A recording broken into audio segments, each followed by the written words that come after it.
يا ترى عارفين ايه معنى كلمة صلاة؟ تعالوا هقول لكم. كلمة صلاة هي الصلة بينك وبين ربنا. اوعى تفتكر ان انت بتصلي علشان ان الرب هو محتاج لك ان انت تصلي له او ترسل له شوية كلمات او انك تكلمه. انت اللي محتاج تكلم الرب، انت اللي محتاج تصلي، انت اللي محتاج تلتصق بيه، لانك اتخلقت في البداية من ايام ادم من قبل الخطية ان انت تتعامل وان انت تصادق وتكلم الرب. يعني معنى كده ان كلمة صلاة هي الصلة بين الانسان والرب.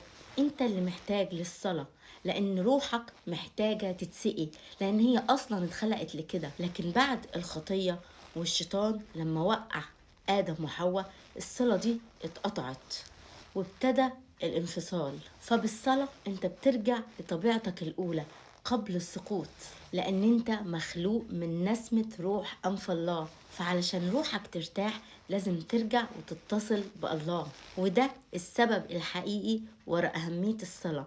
مش ان ربنا محتاجك، ولا ان ربنا محتاج ان انت تعبده، ولا ان ربنا محتاج ان انت تتعبد ليه. احنا اللي محتاجين للصلاة، احنا اللي محتاجين نرتاح في الرب.